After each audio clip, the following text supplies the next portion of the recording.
Ya, Selamat malam. selamat malam Bapak Ibu, saudara sekalian dimanapun semuanya berada. Ya, malam ini kita mau bicara sesuai dengan pengarahan dari Pak Gunadi, minta supaya kita bicara tentang Roh Kudus. Ya. Jadi tentang Roh Kudus sekaligus berarti ini bicara akan dalam lingkup Tritunggal juga, karena kalau kita bicara tentang Roh Kudus, jadi tidak bisa terhindar dari berbicara tentang Tritunggal, gitu. Ya. Karena belakangan ini agak jadi sedikit ini berbagai pihak ya menjadi perhatian masalah Tritunggal ini ya. Karena ada teman kita yang menghebohkan begitulah yang menghebohkan. Nah, jadi malam ini kita bicara tentang Roh Kudus ya, tentang Roh Kudus. Nah, sebenarnya kalau kita lihat Roh Kudus juga disebut Roh Allah. Ada banyak sebutan sebenarnya tentang Roh Kudus ini. Selain dia disebut Roh Allah, Roh Kudus, Roh kebenaran, penghibur, ya, dan bahkan disebut Roh Yesus ya, di dalam Filipi ya, pasal 1 ya, di Kisah Rasul juga ada disebut Roh Yesus gitu. Nah, kalau kita lihat ya di Kejadian pasal 1 ya, malah ayat 1, ayat 2 itu di situ sudah disebut Roh Allah. Roh Allah melayang-layang di atas permukaan air. Jadi ini sangat-sangat awal sekali ya, sangat-sangat awal sekali. Baru Kejadian pasal 1 ya, di ayat yang kedua langsung sudah menyebut tentang Roh Allah. Dan yang kemudian disebut Roh Kudus ya. Roh Kudus sebenarnya sifatnya yang kudus ya. Disebut juga Roh kebenaran ya, karena ya memang Allah adalah kebenaran, maka itu disebut Roh kebenaran. Dan juga disebut penghibur ya, karena Tuhan Yesus menjanjikan kepada murid-muridnya bahwa mereka memang setelah penyalibannya dan situasi saat itu yang sangat mencekam, maka Tuhan menjanjikan untuk mengirim Roh penghibur. Tidak penghibur sesuai dengan konteksnya pada saat itu. Nah, jadi hal pertama kita lihat ya, ini Roh Allah atau Roh Kudus ya, atau Roh penghibur, Roh kebenaran. Ini pertama-tama kita lihat ini bukan kuasa ya. Nah, kalau di Alkitab yang diterjemahkan oleh kelompok Saksi Yehova itu Kejadian pasal 1 ayat 2-nya Roh Allah diganti dengan kuasa Allah. Mereka ganti kata Roh Allah dengan kata kuasa Allah. Jadi kuasa Allah yang melayang-layang di atas permukaan air. Nah, beda. Kuasa Allah dengan Roh Allah adalah dua hal yang berbeda. Nah, ini harus dicermati dulu gitu ya. Jadi kuasa itu bukan pribadi. Kuasa itu bukan pribadi. Tapi Roh Allah di sini ini adalah pribadi. Jadi Roh Allah melayang-layang, dia bukan kuasa dan juga bukan benda ya, seperti layang-layangan gitu, melayang-layang, bukan ya. Tetapi ini adalah pribadi, pribadi Allah. Nah, dari mana kita dapat simpulkan bahwa ini pribadi ya? Ini sebenarnya ada banyak sekali ya. Ada banyak sekali. Tuhan Yesus sendiri mengatakan, ya paling banyak itu di Injil Yohanes, Tuhan Yesus mengatakan tentang Roh Kudus ini adalah di Injil Yohanes. Nah, Tuhan Yesus banyak menyinggung ini ya di pasal 14 ya. Itu minggu terakhir dari kehadiran Tuhan Yesus di muka bumi. Injil Yohanes ini unik ya. Injil Yohanes hanya 21 pasal, ya 21 pasal, tetapi mulai pasal 12 itu 1 minggu terakhir. Jadi separuh dari Injil Yohanes itu adalah mengenai minggu terakhir Tuhan Yesus. Nah, mulai di pasal 14 itu Tuhan Yesus sudah berbicara tentang Roh Kudus, ya. Mulai dari pasal 14, karena dia sudah bicara dia akan pergi gitu. Dia akan pergi, maka dia bicara tentang Roh Kudus. Nah, Roh Kudus akan datang katanya, ya. Yaitu roh kebenaran. Kalau kita lihat di ayat yang 15 dari Injil Yohanes, pasal 14 dari ayat 15, jikalau kamu mengasihi aku, kamu akan menuruti segala perintahku. Aku akan minta kepada Bapa. Anda lihat di sini ya. Aku akan minta kepada Bapa. Ini ada Tuhan Yesus dan ada Bapa. Nah, ini makanya mereka yang tidak terima atau tidak percaya Tritunggal, ini ada persoalan. Apa sih ada persoalannya? Karena apa? Di sini Anda bilang, aku akan minta kepada Bapa. Lah kalau tidak ada pribadi Bapa dan pribadi Tuhan Yesus, siapa minta sama siapa? Ini kan jadi persoalan besar. You know? Aku akan minta kepada Bapa, ayat 16, dan dia akan memberikan kepadamu seorang penolong. Memberikan kepadamu seorang penolong katanya. Ya, jadi saya coba lihat di ini, kita lihat di bahasa aslinya ya. Kita lihat di bahasa aslinya 14 ayat 16 katanya ya. Kita lihat di bahasa aslinya katanya apa? Ini aku akan meminta kepada Bapa katanya ya. Ego eroteso katanya. Jadi aku akan minta ton patera, ya patera itu Bapa. Jadi dia akan minta kepada Bapa katanya alon parakleton. Ya, jadi ini to give you another comforter kalau King James Version menerjemahkannya gitu ya. Memberikan kepadamu satu penolong yang lain gitu. Maksudnya dia akan pergi akan kirim penolong yang lain gitu. Nah, ini dia ya. Jadi lihat ya, supaya ia menyertai kamu selamanya. Nah, ini. Jadi Roh Kudus dikirim ya, Tuhan Yesus minta kepada Bapa supaya Roh Kudus dikirim dan Roh Kudus akan menyertai murid-muridnya selama-lamanya. Nah, ini. Nah, yaitu roh kebenaran katanya. Yaitu roh kebenaran. Nah, tadi disebut rohku ini penolong ya, penolong yang lain, terus katanya roh kebenaran di sini. Roh kebenaran ya. Dunia tidak dapat menerima dia sebab dunia tidak melihat dia dan tidak mengenal dia, tetapi kamu mengenal dia sebab dia menyertai kamu dan akan diam di dalam kamu. Nah, ini pernyataan Tuhan Yesus sendiri. Jadi dia akan pergi dan dia akan minta kepada Bapa dan Bapa akan mengirim satu penolong yang lain. Dan itu roh kebenaran katanya. Dan roh kebenaran itu akan menyertai kamu selamanya. Ya, mengapa bisa menyertai kamu selamanya? Karena dia akan diam di dalam kamu. Nah, ini sangat jelas ya. Firman Tuhan sangat jelas sebenarnya. Ya, ini hampir tidak ada peluang untuk dibelok-belokkan gitu, untuk disimpangkan gitu. Hampir tidak ada ya ini kesempatan untuk itu. Dan aku tidak akan meninggal kamu sebagai yatim piatu dan seterusnya. Nah, sebenarnya kemudian ya, kalau seterusnya di pasal yang ke-16 Tuhan Yesus di sini malah menyatakan bahwa dia akan pergi katanya. Dan Roh Kudus itu yang akan datang itu, dia akan ini katanya, dia akan menyadarkan sebenarnya.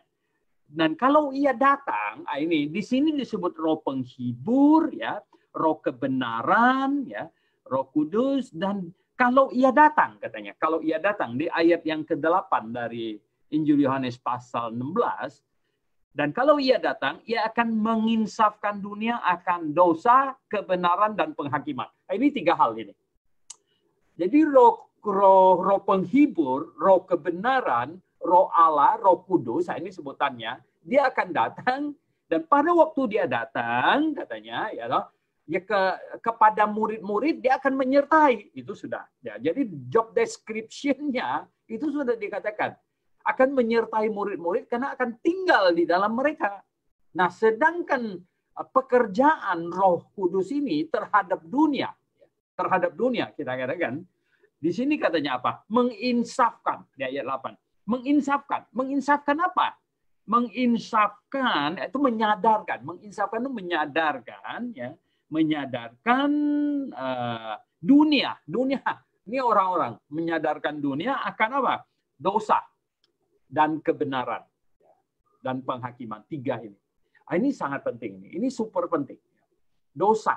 Jadi menyadarkan dunia akan dosa sehingga apa?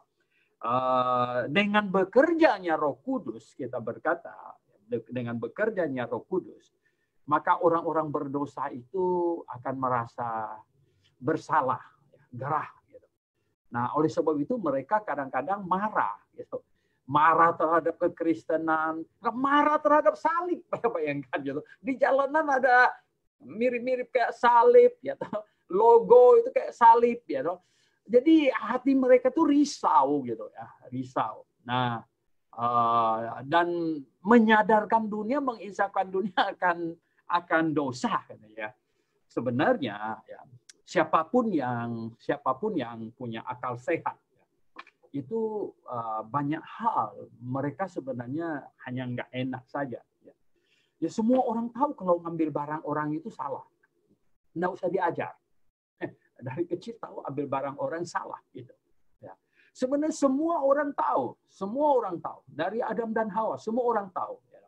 Kalau suami istri, ya ini terus ada perempuan lain nggak tahu yang keberapa, itu pasti salah gitu. Semua orang tahu itu. Katanya kalau istri pertama merelakan itu boleh. No. Semua orang tahu itu salah.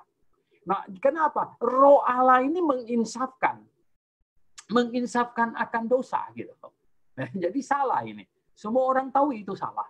Jadi ini apalagi di pekerjaannya Roh Kudus, Roh Allah, maka ya bagaimana ya orang bisa tidak tahu bahwa misalnya korupsi itu salah. Ya, bunuh orang salah, gitu ya, bahwa berbuat kasar, maki orang salah.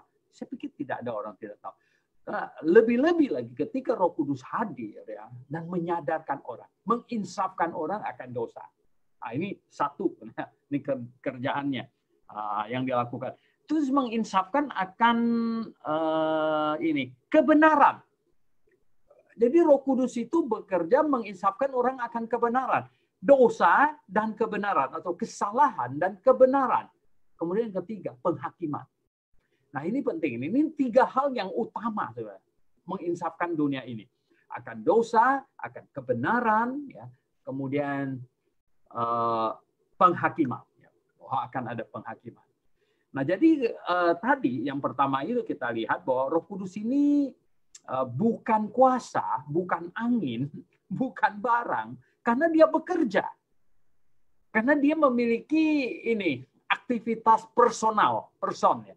Jadi lihat aja, dia akan menginsafkan orang, ini kan kerja. Nggak ada angin bisa menginsafkan orang loh. Ya, nggak ada ya. Nggak ada kuasa atau apa, tidak ada ya. Makanya kelompok saksi Yehova memaksakan, kalau saya bilang memaksakan ya. Sehingga baru start awal Alkitab mereka, kalau Anda mau lihat Alkitab yang terjemahan para saksi Yehova, itu di start paling awal saja, di Kejadian pasal 1 ayat 2, Anda sudah bisa temukan. Ya, kalau mereka ganti kata Roh Allah dengan kuasa Allah, itu terjemahan yang dari kelompok saksi Yehova. Begitu. Nah, kenapa? Kita tahu bahwa Roh Kudus itu person, pribadi, person. Kenapa? Dia menginsafkan, dia bekerja. Ini melakukan sesuatu yang personal baru bisa lakukan punya. Makanya disebut roh penghibur. Jadi dia menghibur, ya,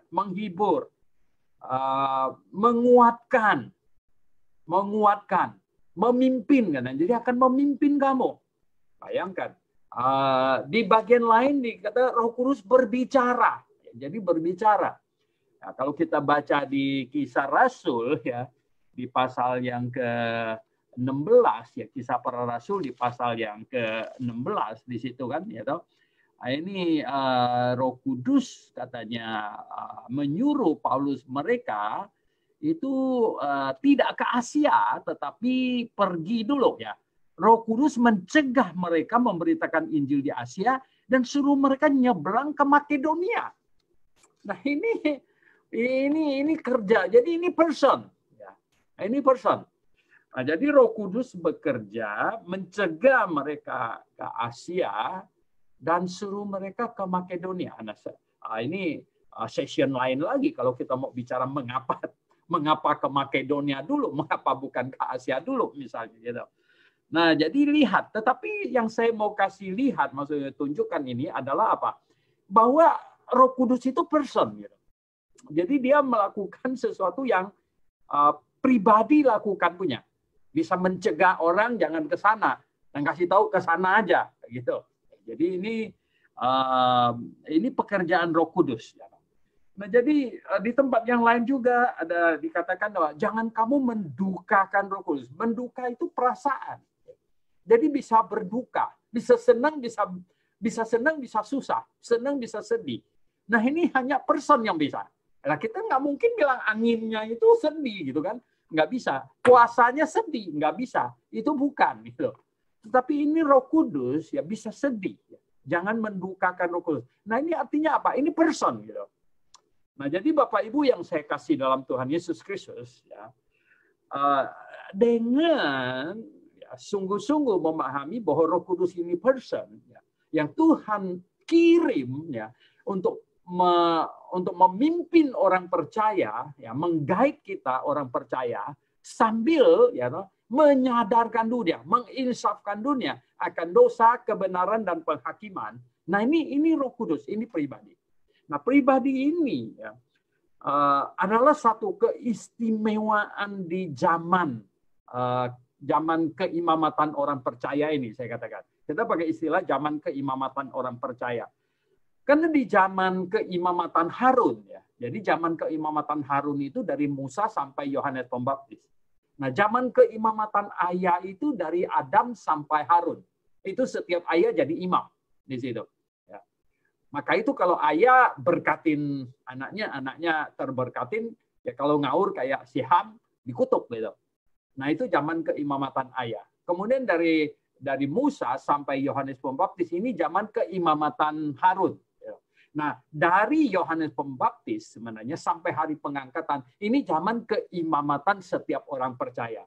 Nah, zaman keimamatan setiap orang percaya ini, nah ini istimewanya itu apa? Roh Kudus diberikan, diturunkan atau dikirim oleh Bapa. Dan tadi Tuhan Yesus katakan, dia akan tinggal di dalam kamu. Jadi Roh Kudus tinggal di dalam seorang yang percaya. Gitu loh. Pada waktu zaman keimamatan Harun, Roh Kudus tidak tinggal di dalam hati orang percaya. Gitu. Tidak. Nah, tetapi di zaman keimamatan setiap orang percaya ini Roh Kudus tinggal di dalam hati kita. Nah, kapan Roh Kudus tinggal? Sebenarnya ada dikatakan di dalam Efesus pasal 1 ayat 13, yaitu pada saat orang itu percaya katanya. Pada saat orang itu percaya. Yaitu ketika ini, nah kalau gitu kita lihat ya, saya bacakan saja. Di dalam dia ya, Efesus pasal 1 ayat 13, di dalam dia kamu juga, karena kamu telah mendengar firman kebenaran, yaitu Injil keselamatanmu, di dalam dia kamu juga, ketika kamu percaya, dimeteraikan dengan Roh Kudus yang dijanjikannya itu. Jadi ketika orang percaya, dimeteraikan dengan Roh Kudus. Nah, seturut dengan yang Yohanes pasal 14 tadi, berarti Tuhan Yesus bilang, setat dia diam di dalam hati orang pada saat orang itu percaya. Gitu. Ya, pada saat orang itu percaya, maka setat saat itulah Roh Kudus diam di dalam hatinya. Dan memimpinnya ya, bersamanya selamanya. Ya, tidak akan pergi selama itu orang masih percaya kepada Tuhan Yesus gitu. Nah, jadi Bapak Ibu yang saya kasih dalam Tuhan Yesus Kristus, nah ini harus sangat difahami. Nah, hubungannya, kaitannya dengan Tritunggal. Ini amat sangat gitu. Amat sangat kenapa? Nah, jelas-jelas seperti tadi ya, Tuhan Yesus ada bilang begini. Dia minta kepada Bapa gitu, supaya kirim Roh Kudus. Ini di sini saja sudah ada 3 gitu. Sudah 3. Ada Tuhan Yesus dan dia minta kepada Bapa dan Bapa mengirim Roh Kudus, Roh kebenaran, penghibur itu. Nah, untuk supaya mendampingi orang percaya, memimpin orang percaya. Nah, saya heran sekali orang bisa sampai kepada kesimpulan ya menolak Tritunggal. Begitu. Jadi Bapak Ibu yang saya kasih dalam Tuhan Yesus ya, Tritunggal ini bukan dari gereja Katolik dan lain sebagainya. Ada yang saksi Yehova paling ini mereka membuat cetakan ya. Sebenarnya itu isinya agak ngawur, semuanya buku-buku yang mereka bagikan itu. Mereka ada mengutip bahwa itu sebenarnya dari zaman Babylon ya, zaman Babel segala macam, Menara Babel itu sudah ada konsep Tritunggal dan ini kutip dari sana dan lain sebagainya ya, sampai di Hinduisme ada Wisnu, ada apa segala macam itu. Nah, sebenarnya begini ya. Iblis tahu persis Allah Tritunggal gitu ya. Jadi iblis itu tahu persis. Nah, karena iblis tahu persis Allah Tritunggal, maka iblis itu tukang jiplak gitu. Jadi iblis itu tukang buat jiplak, maka itulah kita bisa tahu bahwa di kalangan penyembahan berhala, penyembahan iblis, mereka memunculkan konsep-konsep Tritunggal karena sebenarnya tahu Allah itu Tritunggal gitu. Dan sebenarnya kekristenan percaya kepada Allah Tritunggal sama sekali tidak karena terpengaruh oleh konsep-konsep Hindu lah, konsep di Menara Babel lah, segala macam, tidak ada terpengaruh ke situ ya. Tetapi murni kita lihat di Alkitab gitu. Ya, jadi ini murni lihat Alkitab ya. Seberapa sulitnya konsep itu, tetapi itulah yang Alkitab katakan gitu. Banyak orang aneh sekali. Dia berkata, Pak Soeharto, Tritunggal itu terlalu sulit untuk difahami. Nah, lalu saya bilang, kamu mau yang bagaimana? Kamu mau yang gampang? Ya kan? Nah, sebab apa saya bilang? Kalau Allah pencipta alam semesta ini, ya, dia lebih simpel, ya toh, dari tikus, dari sapi, dari anjing yang dia ciptakan, itu ngawur, ya toh. Itu pasti ngawurnya bukan main. Ya. Kalau dia jauh lebih rumit, dia jauh lebih besar, dia jauh lebih hebat, itu wajar. Justru itu yang masuk akal, saya bilang. Nah, itu yang masuk akal. Kalau Allah yang saya imani, Allah yang saya percayai, ya toh, lebih simpel dari tikus, itu bodoh sebenarnya saya bilang. Ya, itu luar biasa bodohnya. Dan kita lihat ya toh, masalah Tritunggal ini. Kita lihat itu dari start yang sangat awal sekali di dalam kitab Kejadian itu tadi Roh Allah melayang-layang ya toh. Kemudian di ayat yang 26 ini yang sangat telak ya. Berfirmanlah Allah, baiklah kita menjadikan manusia menurut gambar dan rupa kita. Ini kata kita di sini. Nah, ini sudah plural, lebih dari satu. Nah, mereka pusing sekali ini ya.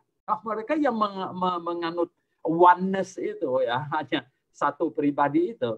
Kita tanya sekarang, ini Tuhan ajak siapa ini menciptakan manusia, itu ajak siapa? Nggak mungkin dia ngajak malaikat, toh. Masa dia ngajak Mikael, dia ngajak apa? Kalau gitu malaikat termasuk pencipta. Nah, malaikat yang menciptakan manusia. Jadi kita diciptakan seturut dengan gambar dan peta malaikat. No. Itu tidak mungkin bisa benar gitu. Nah, kita lihat bahwa Tuhan ya Tritunggal ya berkata, marilah kita menciptakan manusia yang sesuai dengan gambar dan peta kita. Nah, sebenarnya gini, yang masuk akal itu adalah Tritunggal. Yang masuk akal. Justru kalau satu oneness itu tidak masuk akal. Kenapa tidak masuk akal? Saya ingin katakan demikian bahwa sebelum menciptakan apapun juga, sebelum Allah menciptakan apapun juga, dia kalau sendirian, satu begitu, dia mengasihi siapa? Mengasihi siapa? Persekutuannya dengan siapa? Tidak ada. Tidak masuk akal. Tidak masuk akal. Nah, oleh sebab itu justru yang masuk akal itu apa, teman?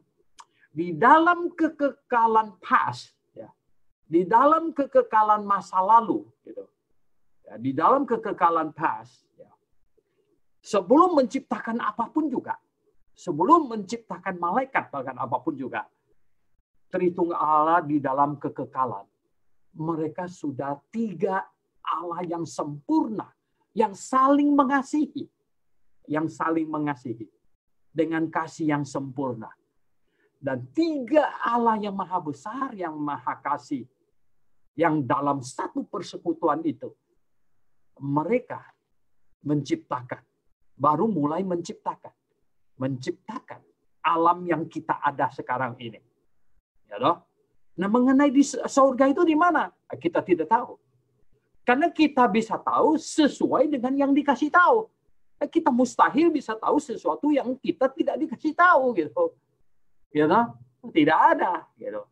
Nah, banyak orang menduga-duga Rasul Paulus bilang dia diangkat ke langit yang tingkat 3. Langit tingkat 3 itu di mana? Yang tingkat 3 itu mana? Ya, oke, banyak penafsiran yang ya memakai akal sehat, logika. Tingkat 1 itu atmosfer kita. Tingkat 2 itu adalah luar angkasa. Nah, tingkat 3 itu di luar dari luar angkasa. Nah, itu yang Rasul Paulus diangkat ke langit tingkat 3 katanya. Jadi Bapak Ibu yang saya kasih dalam Tuhan Yesus Kristus, ya. Nah, Alkitab dengan sangat jelas telah memberitahukan ada 3 pribadi ilahi. Ada 3, yaitu Bapa. Tuhan Yesus dia selalu berkata Bapa, ya. Jelas dia berkata kepada Bapa, gitu. Ini aneh sekali mereka yang menyangkal, gitu, ke eksistensi dari pribadi yang disebut Bapa, gitu. Nah, bayangkan di Injil Yohanes pasal 11, ya. Nah, ini pada waktu Tuhan Yesus mau membangkitkan Lazarus. Pada waktu Tuhan Yesus mau membangkitkan Lazarus, Tuhan Yesus malah berkata begini.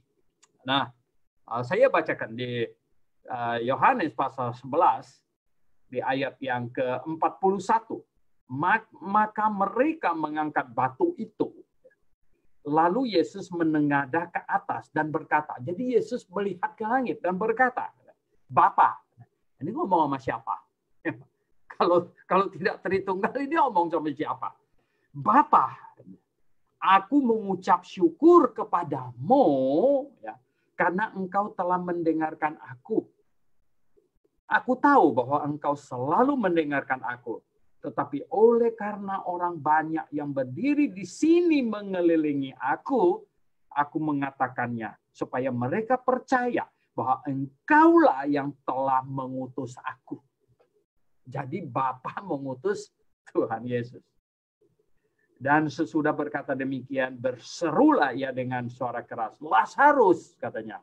Nah, jadi Tuhan Yesus berkata, dia teriak suruh Lazarus keluar. Nah, jadi di sini jelas, Tuhan Yesus menengadah ke atas, berbicara kepada Bapa. Tapi bagaimana bisa tidak ada ini konsep Tritunggal? Jelas sekali. Nah, jadi begini, Roh Kudus itu pribadi, dan di dalam Injil Matius, formula baptisan itu, Tuhan Yesus berkata, baptislah mereka dalam nama. Ini dalam nama Bapa, Anak, dan Roh Kudus. Ini kata nama itu satu loh, tunggal di situ. Ya. Jadi ini menarik sekali. Kenapa? Namanya satu, gitu. Ya, pribadinya 3, tapi namanya satu. Karena kata nama di situ di bahasa Yunaninya itu tunggal, gitu. Ya, jadi namanya yang satu, pribadi 3, Bapa, Anak, dan Roh Kudus. Nah, jadi Bapak Ibu yang saya kasih dalam Tuhan Yesus, ya. Nah, kita lihat lagi di surat Yohanes. Di surat Yohanes pasal yang ke-5, di ayat yang ke-7 berkata, sebab ada 3 yang memberi kesaksian di dalam sorga, Bapa, Firman, dan Roh Kudus. Dan ketiganya adalah satu. Ini sangat telak sekali. Ada 3 yang memberi kesaksian di surga. Yaitu apa namanya? Bapa, Firman itu Tuhan Yesus, dan Roh Kudus. Dan 3-nya adalah satu. Jelas sekali ini. Sangat jelas sekali.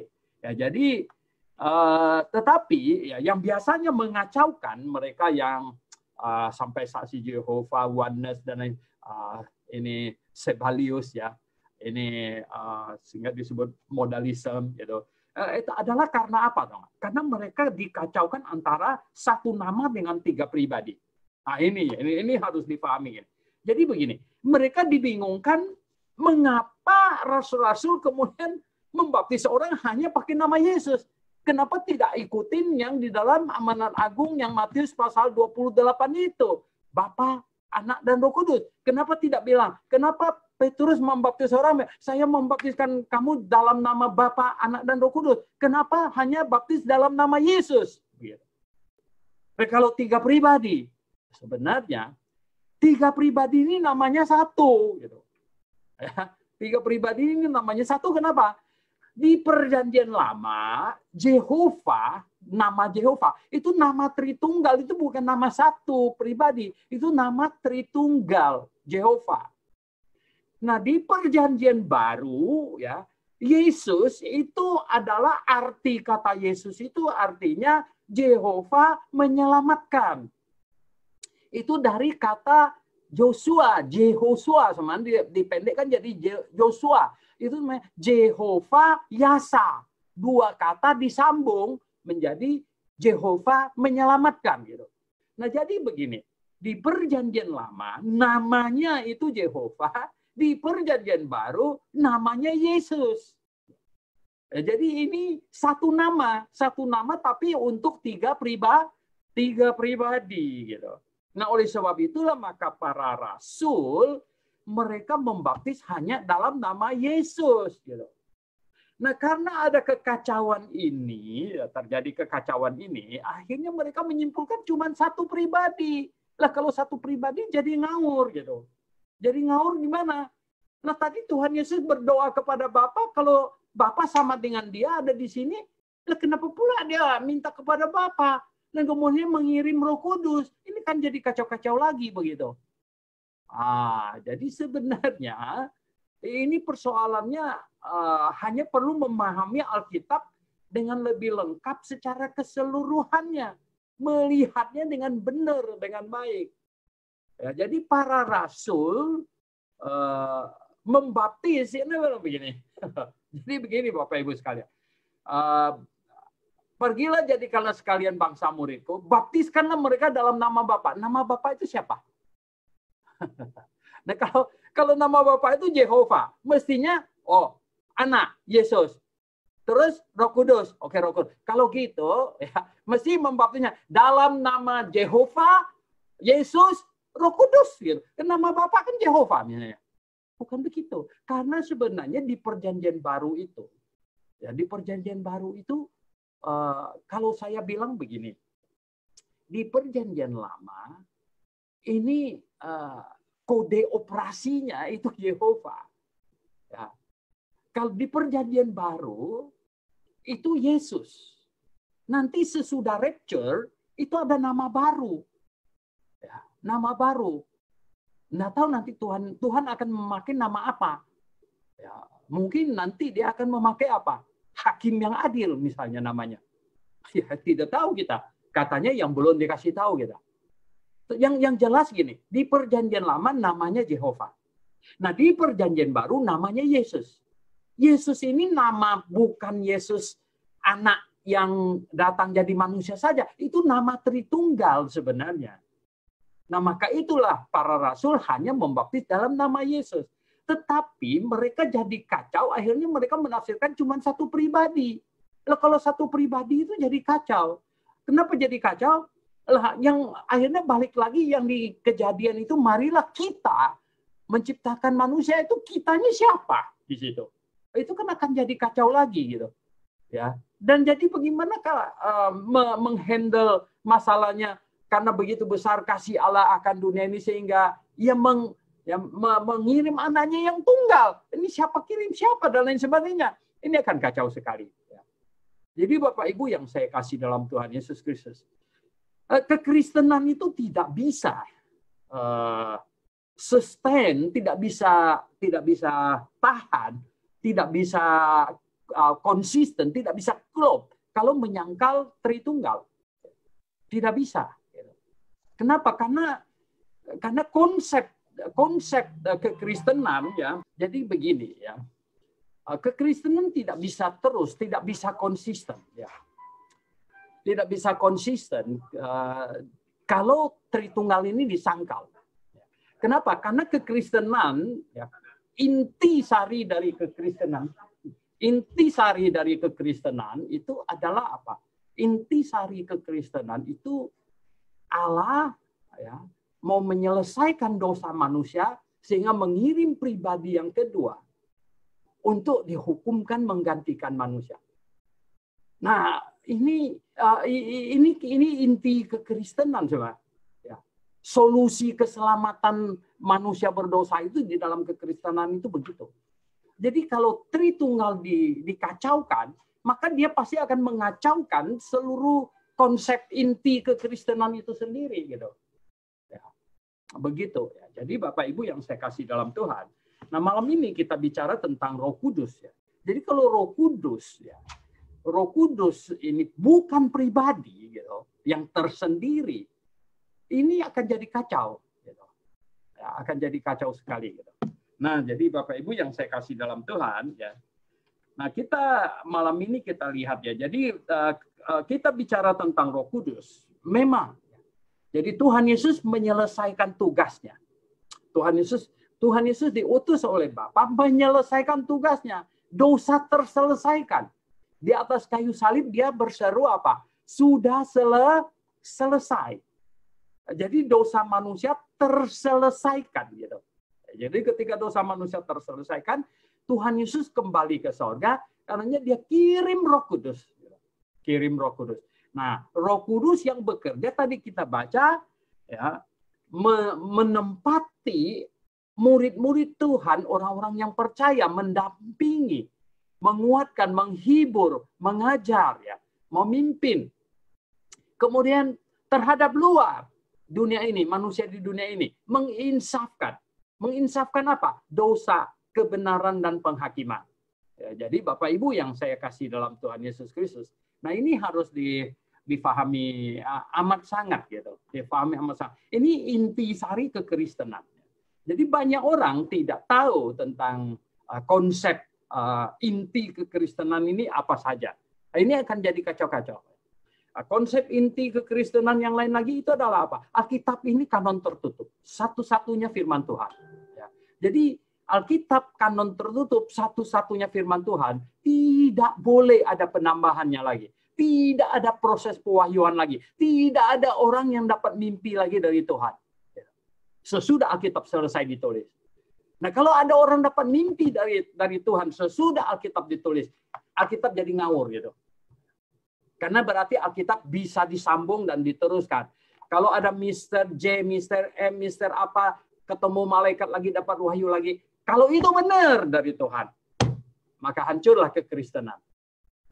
Hancurlah. Gitu.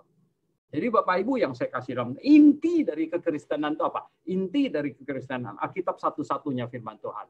Pewahyuan sampai kitab Wahyu pasal 22-21 selesai. Nah inti kekristenan yang lain lagi apa? Tritunggal adalah inti dari kekristenan. Jadi karena ada, ini keselamatan yang Tuhan mau. Agar manusia berdosa bisa diselamatkan. Nah, itu prosesnya bagaimana? Ya, jadi Roh Kudus yang sekarang sedang bekerja. Jadi ini semuanya ini inti kekristenan. Jadi belum bicara kepada hal-hal yang lain. Ini inti kekristenan harus sangat-sangat dipahami. Nah, ini yang saya melihat ada banyak kekacauan. Ada pendeta yang sangat terkenal bersaksi sampai di YouTube sampai heboh dia dapat mimpi dan lain sebagainya. Itu ngawur itu. Itu sama ngawurnya dengan kacaunya ini. Konsep Tritunggal juga jadi kacau. Gitu. Nah, ini juga sekarang ini jadi heboh. Gitu. Ada yang dipecat, dikeluarkan, bikin sinode baru gara-gara ini masalah Tritunggal. Padahal ini inti kekristenan. Nah, kalau hal yang inti ini saja tidak bisa paham dan tidak selesai, bagaimana lagi dengan hal-hal yang lain? Gitu. Jauh lebih akan kacau. Mau ditumpangkan kemana? Gitu. Nah, jadi ini inti kekristenan.